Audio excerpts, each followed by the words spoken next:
Je ne comprenais toujours pas que je ne pouvais pas exclure Dieu de l'équation.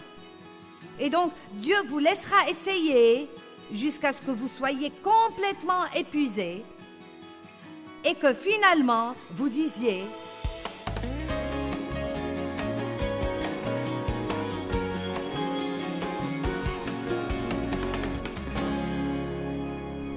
vous savez, je me rappelle les jours où on avait différentes sortes de frigos et... Vous est-il jamais arrivé d'ouvrir la porte de votre frigo et que quelque chose là-dedans vraiment sentait vraiment mauvais? Vous jetez un coup d'œil sur quelques trucs, vous ne voyez rien et vous amenez un petit... Vous fermez la porte et vous laissez. Ou vous y mettez une petite boîte de bicarbonate et vous espérez que cela l'absorbera. Il n'y a rien de pire. Surtout quand nous avions les vieux frigos d'autrefois qu'on devait dégivrer. Et on avait ce truc au fond où toutes les choses visqueuses descendaient et on remettait ça à plus tard, autant qu'on le pouvait. Eh bien, vous savez quoi? Sans vous offenser, mais certains d'entre vous ont des trucs poisseux. Et il y a une puanteur qui se dégage de votre vie.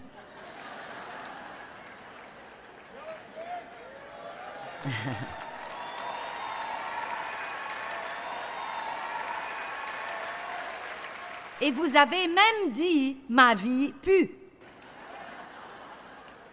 Et vraiment, vous avez raison. Mais au lieu de dire, comme j'ai finalement dû faire avec mon réfrigérateur, « bon, je crois que je dois le faire », je dois tout enlever.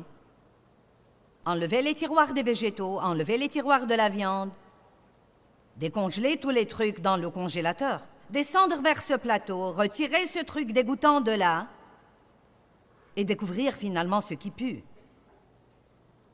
Nettoyer et remettre le tout. Et chaque fois que je l'ouvrais, j'avais une odeur fraîche et agréable. Mais ce que nous faisons dans nos vies, c'est que Dieu essaye de nous montrer un petit quelque chose et nous...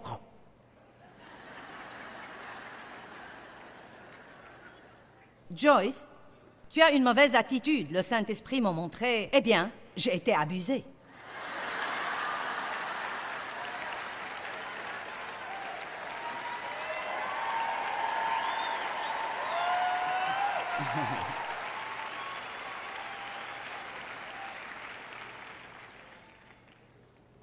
Eh bien, si Dave ne jouait pas tant au golf, je serais heureuse.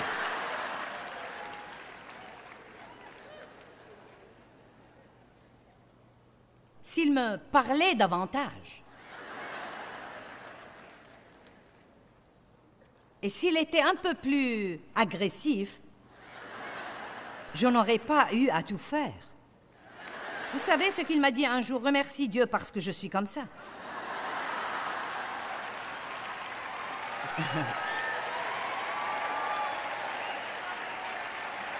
Il a dit, car si je n'étais pas comme ça, tu n'aurais certainement pas fait ce que tu fais. Non, mais Dieu m'a donné l'homme parfait. Un homme merveilleux. Applaudissons fort à Dave.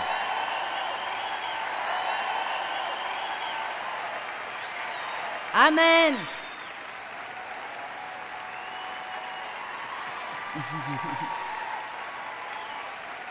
Je vais vous demander aujourd'hui d'arrêter de vaporiser le désodorisant sur vos gâchis.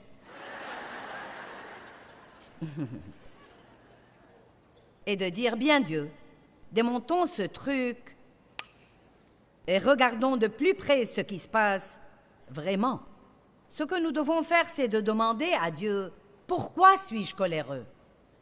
Pourquoi suis-je si difficile à vivre? Quelle est la cause profonde de mon problème? Si vous avez une mauvaise herbe dans votre jardin et que vous continuez à l'élaguer, elle continuera à pousser car vous devez la déraciner. Quand j'avais mon frigo qui puait aussi abondamment que je le désodorisais, la puanteur persistait car la pourriture continuait jusqu'à ce que je découvre la cause profonde de ce qui se passait. Vous savez, j'avais une si mauvaise attitude. Et j'étais autoritaire, j'étais manipulatrice. Je m'emportais tout le temps si je ne faisais pas à mon idée. monde me devait quelque chose. J'étais aigrie parce qu'après tout, j'étais victime d'abus et j'étais maltraitée et ce n'était vraiment pas juste. Vous savez, ce n'était pas juste. Et je sentais qu'on me devait quelque chose et j'avais besoin d'être compensée, mais je cherchais la compensation de toutes les fausses personnes. J'essayais de payer à tous les hommes ce que mon père m'a fait. J'essayais de faire que Dave paye ce que mon père m'a fait. Peut-être que vous essayez de faire payer les fausses personnes. Dieu vous compensera. En fait, la Bible dit qu'il vous rendra le double pour vos anciens ennuis. Mais pas avant d'arrêter de vaporiser le désodorisant sur la puanteur. Vous devez dire, tu as raison, Dieu, j'ai vraiment une mauvaise attitude. Et je sais qu'elle en est la raison, mais je ne peux pas rester comme ça. Je veux que tu me changes. Arrêtez de demander de Dieu de changer vos circonstances et demandez-lui de vous changer. Amen. Vous savez quoi? Comment est-ce que nous changeons?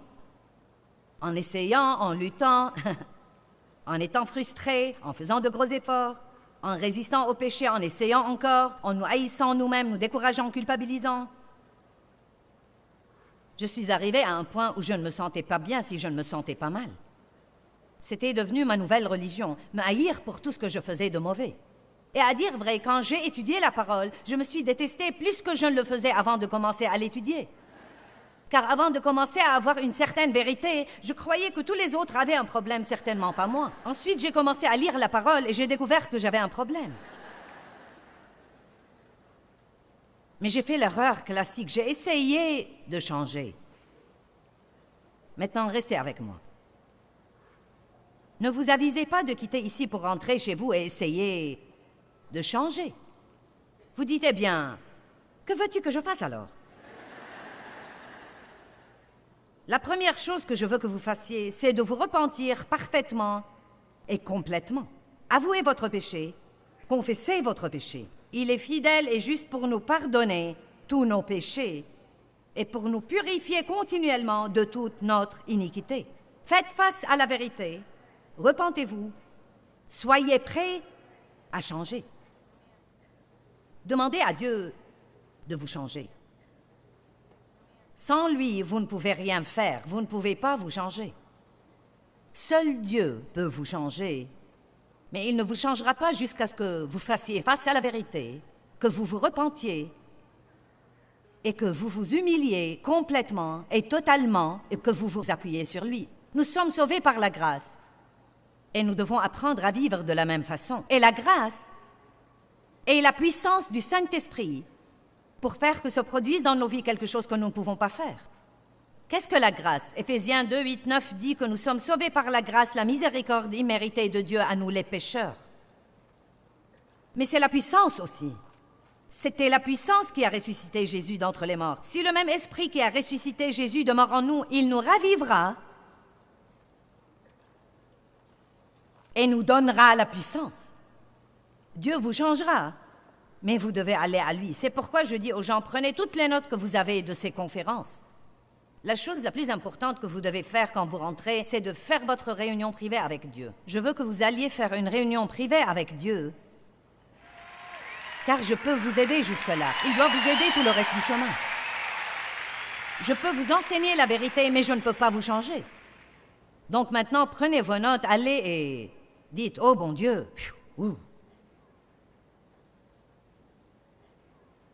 j'ai des problèmes.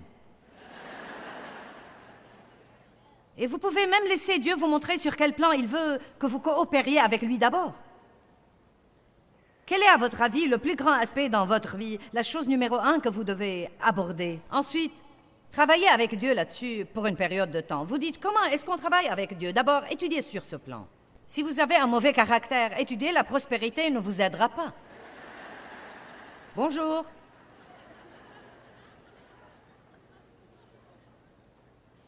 Si vous êtes impatient et que vous vous emportez 20 fois par jour, vous devez étudier la patience, vous devez étudier la colère et chercher tous les versets que vous pouvez trouver, peut-être chercher des définitions. Vous devez écrire des choses à la main ou les mettre sur votre ordinateur si vous préférez. Rien ne va pouvoir vous aider comme votre étude personnelle privée.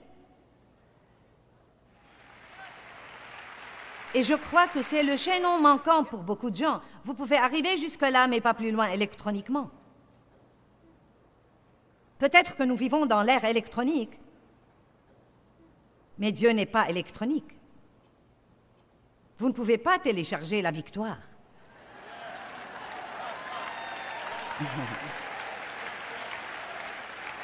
Et dans notre société aujourd'hui, nous pouvons tout acheter sans sortir de nos voitures. Photo drive-in, restaurant drive-in, nettoyage drive-in, mais nous ne pouvons pas avoir un exaucement drive-in.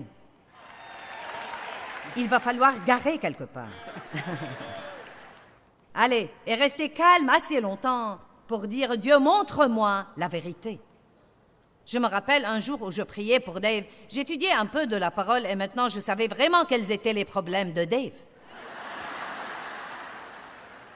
Non, mais je priais en criant et en tapant le plancher. « Oh Dieu, Dieu, tu dois aider Dave. Dieu, tu dois changer Dave. »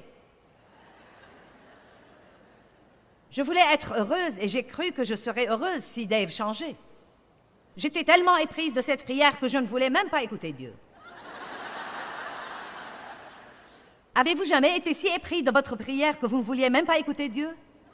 Ensuite, j'ai senti que le Saint-Esprit m'interrompait. « Joyce, Joyce, excuse-moi, je prie. Joyce! »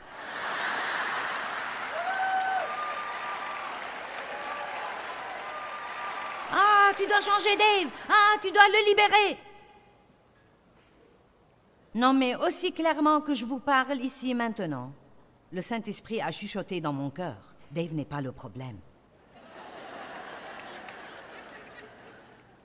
Écoutez, j'étais si ignorante. J'ai sincèrement pensé, eh bien, qui alors?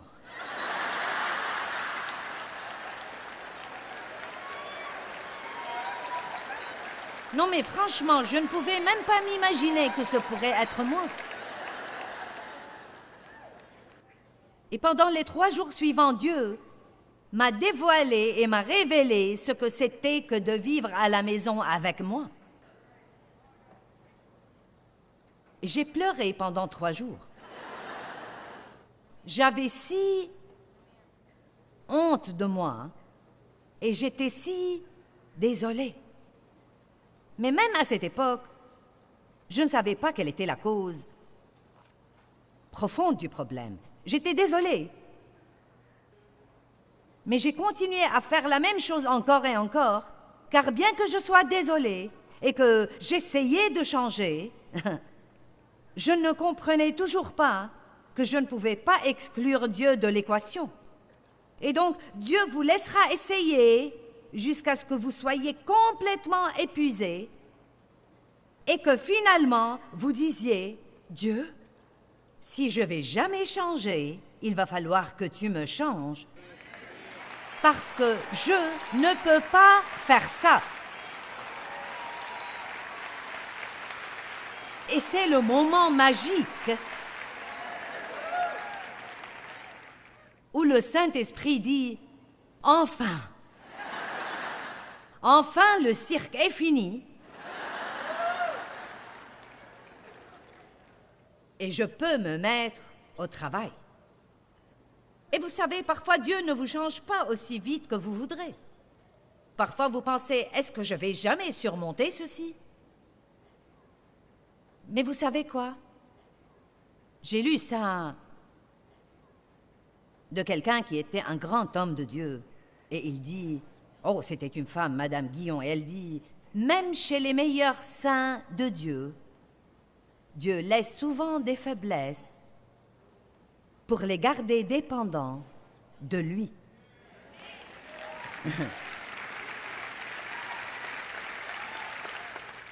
J'aurais besoin de dire tous les jours, Dieu, j'ai besoin de toi. Si tu ne m'aides pas, je vais tout gâcher.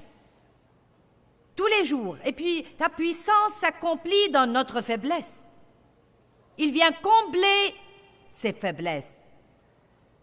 Que pouvez-vous faire en attendant que Dieu vous change? Être bon envers quelqu'un d'autre. Être une bénédiction pour quelqu'un d'autre. Vous savez qu'est-ce qui me rendait dingue parfois? Ce n'est plus le cas maintenant parce que j'en ai appris la valeur, mais cela m'exaspérait tellement de ne pas pouvoir m'aider moi-même. Dieu ne m'a pas donné la capacité de m'aider moi-même. Mais pendant que je ne pouvais pas m'aider moi-même, il m'a donné la capacité d'aider les autres. Il disait « Oh, Joyce, ce que tu m'as dit m'a vraiment libérée. » Et je me disais « Pourquoi je ne peux pas me dire quelque chose qui me libère moi ?»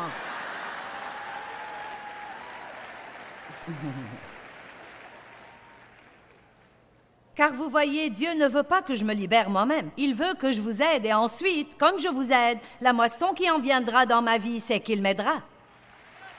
C'est pourquoi toute cette histoire de donner est si importante. Nous croyons que nous ne pouvons rien faire pour Dieu ou que nous ne pouvons pas être utilisés par Dieu. Comment pourrais-je aider les autres alors que je suis un gâchis pathétique moi-même? Alors à moi.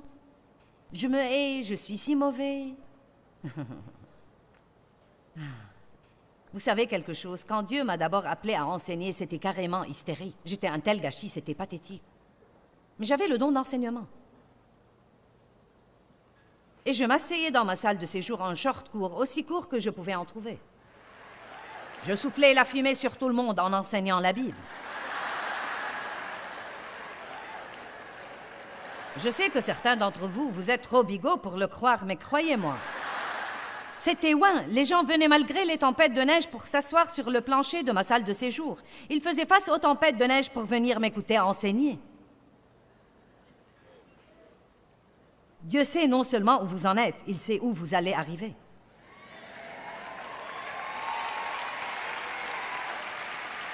Maintenant, si j'avais continué à enseigner en short court et en soufflant la fumée dans la figure de tous, je n'aurais probablement pas été ici aujourd'hui. Donc, il y a un prix à payer et il y a des choses qui doivent changer dans notre vie. Et oui, il y a un effort. Je ne vais pas dire que nous ne devons faire aucun effort, mais cet effort doit être en coopération avec le Saint-Esprit. Cela ne peut pas être fait sans le Saint-Esprit. Maintenant, j'ai mon plan. Oh mon Dieu, je me souviens que j'écoutais des messages sur la bouche. Et bonté divine. Ma bouche m'attirait des ennuis tout le temps et je rentrais à la maison et je disais « C'est fini, je ne vais plus dire aucun mot demain. » La chair est comme ça, elle est extrémiste. C'est fini, je vais arranger ça. Je ne vais plus jamais faire ceci désormais. Oh Dieu, je te promets de ne plus jamais le faire de nouveau, si vous le ferez. Je peux vous assurer que vous le ferez, à moins que Dieu ne vous en garde. C'est pourquoi vous feriez mieux de vous prosterner face à terre tous les matins avant même de sortir. Dieu, j'ai besoin de toi, tu dois m'aider. Il n'y a pas moyen que je puisse aller là et traiter les gens comme il faut si tu ne m'aides pas. Amen. Mais je veux vous assurer aujourd'hui, avant que vous ne sortiez de cette salle, qu'une communion étroite avec Dieu fera plus pour vous changer que toute autre chose dans le monde entier. Ne croyez pas que vous ne pouvez pas communier avec Dieu si vous avez un péché dans votre vie. Repentez-vous de ce péché, soyez décidés à vous en détourner, attendez Dieu pour vous en délivrer. Et le moyen le plus rapide d'être délivré, c'est de passer des foultitudes de temps avec Dieu. Qui sait ce que veut dire foultitude? Eh bien, cela veut dire beaucoup. Regardons Romains 6, encore 2 versets. Comment est-ce que vous vous voyez? Est-ce que vous vous voyez comme un pécheur ou comme une personne juste qui fait toujours des erreurs et qui est en route vers la victoire? Laissez-moi le dire de nouveau. Est-ce que vous vous voyez comme un pécheur désespéré qui ne va jamais changer? Ou comme quelqu'un qui est devenu juste devant Dieu par le sang de Christ et qui est tous les jours en route vers le changement? Car votre façon de vous voir est très importante. Romains 6, 10 et 11. Car il est mort et c'est pour le péché qu'il est mort, mettant fin à sa relation avec lui une fois pour toutes. Il parle de Christ. Et c'est pour Dieu qu'il vit, dans une communion ininterrompue avec lui. Ainsi vous-même, regardez-vous aussi comme mort au péché. Votre relation avec lui est rompue, mais comme vivant pour Dieu, vivant dans une communion ininterrompue avec lui en Jésus-Christ. Comment est-ce que vous vous voyez? Je me vois comme un enfant de Dieu. Je suis la justice de Dieu en Christ. Je suis une nouvelle créature. Eh bien, et cette colère alors? Et cette impatience alors? Et ceci alors? Et cela alors? Eh bien oui, j'ai toujours des problèmes dans ma vie. Je suis morte au péché. Le nouveau moi, le vrai moi est mort au péché, mais j'ai toujours une chair qui est parfois un peu plus frétillante qu'il ne faudrait. Amen. Nous sommes une nouvelle créature en Christ, mais elle est une créature bébé. Vous avez un bébé Jésus là-dedans. J'aime 1 Jean 3, il dit que, à la régénération, nous recevons la graine de Dieu. J'aime ça. Tout ce que Dieu donne vient comme une graine. Ce n'est pas différent de la semence qu'un mari plante dans l'utérus de sa femme. D'abord, c'est juste une graine, mais elle a tout le potentiel de grandir et de ressembler au Père. Mais vous devez l'alimenter, vous devez la nourrir. Maintenant, mettons que j'ai un bébé et que je ne le nourrisse qu'une fois par semaine, le dimanche.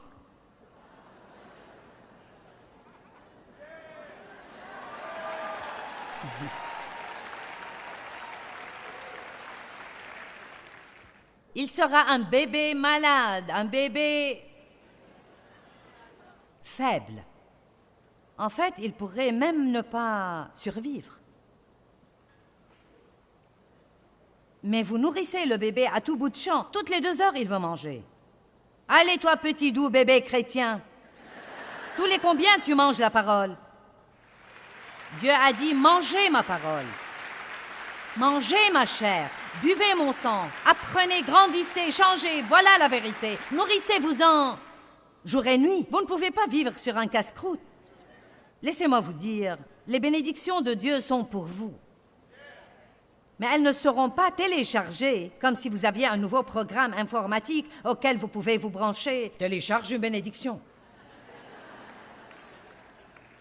Ce n'est pas mon travail de vous changer. Mon travail comme enseignante est de vous enseigner ce que vous pouvez faire pour que vous puissiez changer. Je ne peux pas avoir votre relation avec Dieu à votre place. Je peux vous orienter dans la bonne direction, mais vous devez rentrer chez vous et vous devez chercher Dieu de tout votre cœur. Et quand vous faites ça, vous le trouverez.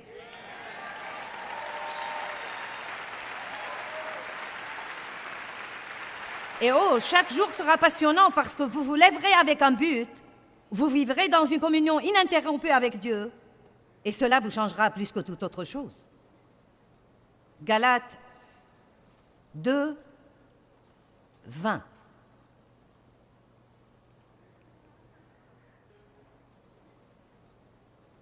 J'ai été crucifié avec Christ. En lui, j'ai partagé sa crucifixion.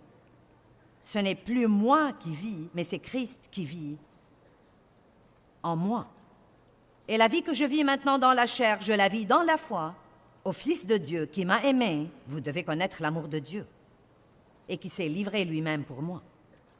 Eh bien, la première chose que je veux vous dire, c'est que Paul n'a fait cette déclaration que 20 ans après sa conversion. Donc, ça n'arrive pas du jour au lendemain. Vous ne pouvez pas dire le jour 1, comme un petit bébé chrétien, je suis mort au péché et je vis pour le Christ et je marche par la foi et je suis l'homme ou la femme que je devrais être. Dans le verset suivant, il dit « Donc, je ne m'y prends pas avec le don gracieux de Dieu, le don de grâce, comme quelque chose d'importance secondaire. » Une autre traduction dit « Je ne prends pas la grâce de Dieu en vain. » Maintenant, d'abord, la grâce nous sauve et ensuite la grâce nous change. D'abord, la grâce nous sauve et ensuite la grâce nous change. Maintenant, écoutez-moi. Un pécheur est justifié par la grâce, mais le péché n'est jamais justifié. Et ceci est un des grands problèmes que nous avons dans le monde aujourd'hui. Il y a dans quelques cercles un excès d'enseignement sur la grâce où les gens croient qu'ils peuvent vivre comme ils veulent et Dieu comprend et il leur pardonne et... Vous savez, tout est relatif et...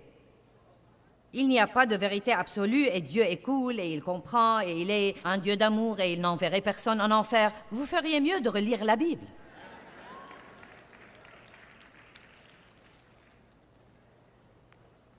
J'ai mis devant toi la vie et la mort. Choisis la vie afin que tu vives, toi et ta postérité.